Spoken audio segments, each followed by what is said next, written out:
Good afternoon, boys and girls. My name is Dr. Michael A. Alexander. I am a primary care physician in Western Pennsylvania, and this is a new podcast we're going to be doing on much like a bi-weekly basis. This is our initial podcast, and we're going to be discussing insulin resistance today, which will lead us into our second series, which is going to be diabetes. At the end of this, we'll tell you how you can follow us and how you can reach me. So, the podcast is going to be known as The Good Doc, capital D-O, lowercase c. And let's jump right into it. Insulin resistance is a process that a lot of people have, and a lot of people don't know they have it. So what exactly is insulin resistance? Well, when we eat, our body turns carbohydrate into glucose. Glucose is the sugar that our cells use to make energy.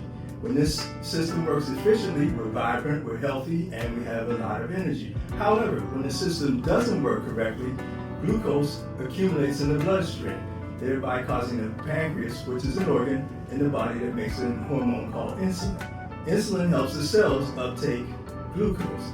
When this system works efficiently, we're fine, we're healthy and vibrant. However, when the system doesn't work well, glucose accumulates in our bloodstream, causing the pancreas to work harder, producing more insulin to try and help the cells uptake the glucose, leading to insulin resistance.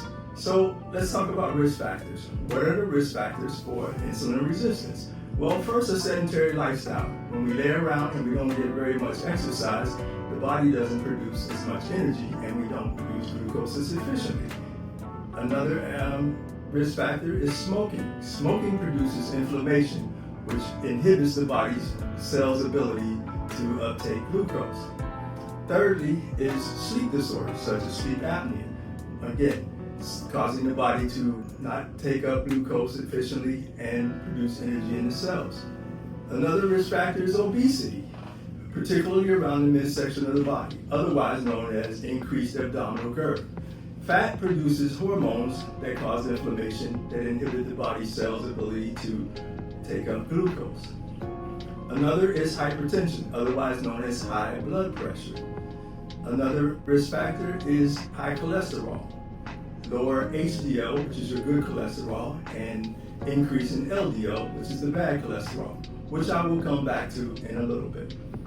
So now, how do we know if we have insulin resistance? Well, let's talk about some signs and symptoms. The first is fatigue. If you're tired all the time, you don't have low energy, you have low energy, and you just don't feel like doing anything, fatigue is a risk factor or a sign and symptom of insulin resistance. Another is increased urination, frequent urination. If you're urinating a lot, then that could be a sign of both type 2 diabetes and insulin resistance. Another one is weight gain, unexplained weight gain. If you're gaining weight and you don't know why, see your doctor. It could be insulin resistance, it could be type 2 diabetes. Another sign and symptom is elevated blood sugar, and this you won't know unless your doctor does some laboratory testing. Another is increased cholesterol. Once again, an increase in HDL or decrease in HDL, which is your good cholesterol, and an increase in LDL, which is your bad cholesterol. Now, you want to know, how do we know the difference? The difference is like this. HDL, think of HDL as healthy. HDL, healthy cholesterol. Think of bad cholesterol, lethal. Lethal is bad. Lethal LDL, bad cholesterol.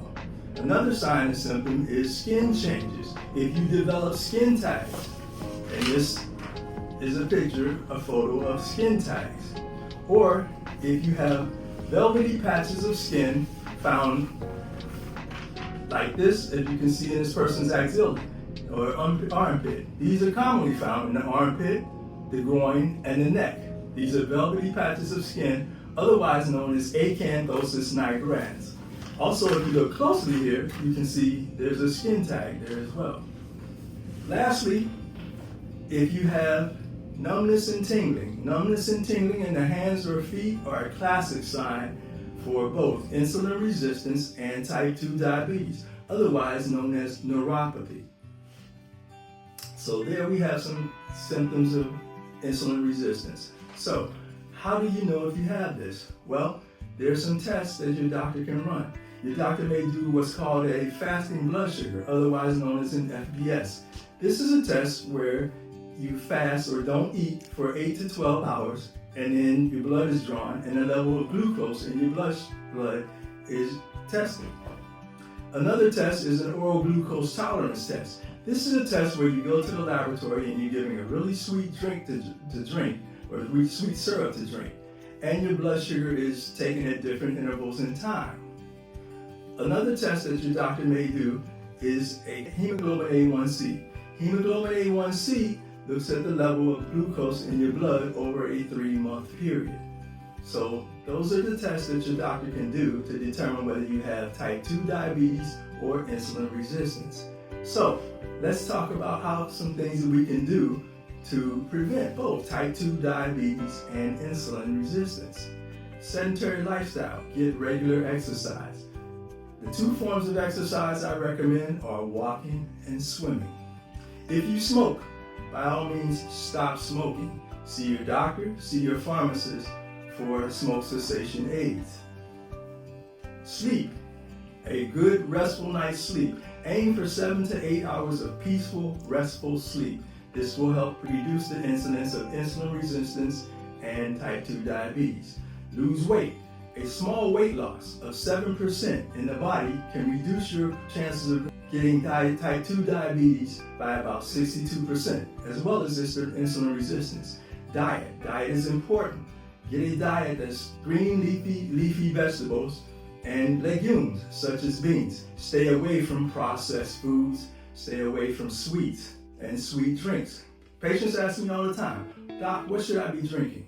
I tell them you should be drinking good old H2O, water. There you have it. So now we talked about some risk factors for insulin resistance. We talked about signs and symptoms of insulin resistance. And we talked about some things we can do to decrease insulin resistance. So you might ask the question, well, if I have it and I don't do anything, what happens then?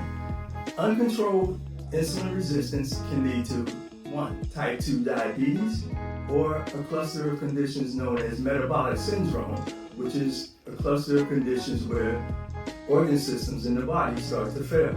And lastly, it can lead to heart disease.